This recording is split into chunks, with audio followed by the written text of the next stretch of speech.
If you're holding off on buying a new camera because of the Nikon Z9 II leaks, you might be waiting for the wrong reasons. The rumored specs point to a camera that is 3.5 times faster and packed with red cinema tech. But if you look closely at the numbers, Nikon isn't just updating their flagship. They are quietly shifting who this camera is actually built for. And before you delay your next gear purchase, you need to know if you're actually the target audience, or if this upgrade is going to cost you a lot more than just the price of the body. Let's start with the sensor. The headline rumor is a 46-megapixel stacked sensor. On paper, that sounds exactly like the original Z9, but the real story is the readout speed. Leaks suggest it will be roughly 3.5 times faster. In the real world, speed solves problems. A faster readout virtually eliminates rolling shutter distortion in fast-paced sports. It locks onto erratic wildlife, like birds in flight, without breaking a sweat. It cuts out artificial light banding at events.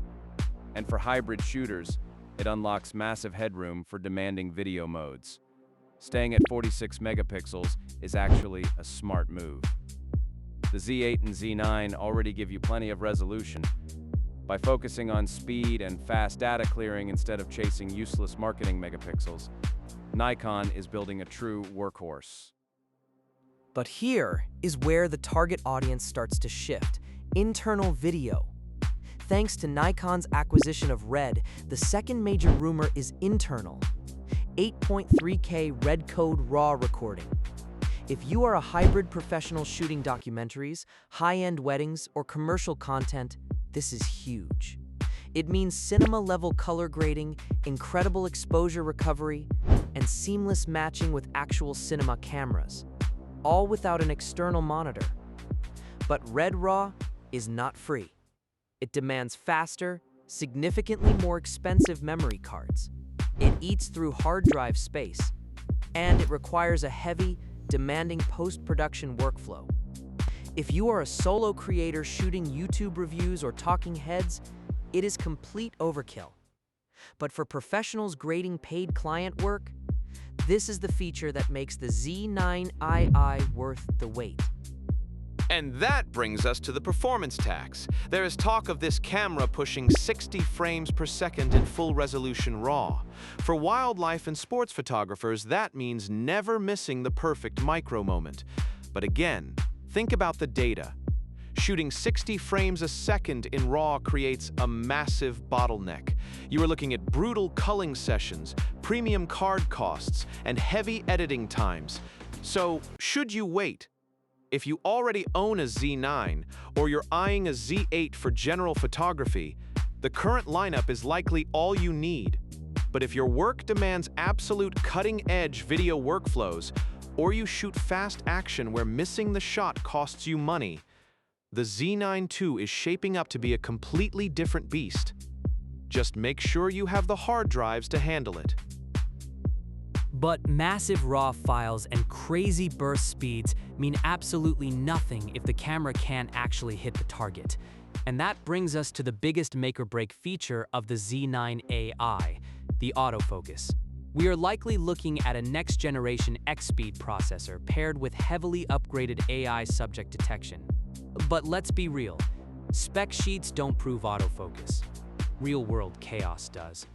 A flagship earns its massive price tag when a bird disappears behind a dense cluster of branches, when a bride steps through dappled, mixed lighting, or when a player is completely screened by a defender and the focus box never drops. That is what you are actually paying for. Less second-guessing, and an absolute guarantee that you nailed the shot when it actually mattered. But here is the hard truth about rumors. Timing matters just as much as the specs. Even if Nikon announces the Z9 II tomorrow, getting one in your hands could take months. If shipments slip late into the year, or even into 2027, waiting becomes a massive liability. Rumors have a psychological trick of making your current gear feel outdated overnight. But the current Z8 and Z9 are still absolute powerhouses. They deliver incredible stills, high-end video, and battle-tested reliability. There is an old saying in this industry: a rumored camera makes $0. For a working professional, a camera that can shoot the job tomorrow is infinitely more valuable than a potentially perfect camera next year. So let's cut through the noise. Who is this really for? If you shoot high-end commercial video, documentaries, or elite-level sports, the Z9 II's red integration and massive readout speeds might genuinely change your workflow. It could be the ultimate hybrid workhorse, but if your current setup is handling your workload without missing a beat, do not let gear FOMO drain your bank account. And if you are a Z8 owner, you face the toughest choice of all. The Z8 already gives you 90% of a flagship experience in a smaller body. Unless you desperately need internal red RAW or a massive leap in tracking, upgrading is going to be a tough pill to swallow. The Z9 II is shaping up to be Nikon's most aggressive hybrid flagship yet, and a massive flex of their red acquisition. But until Nikon officially puts it on the table, keep shooting. Watch the announcements. Wait for the real-world heat and battery tests, and be brutally honest about what your projects actually demand today. Buy for the work you have right now, not the rumors you hope are true.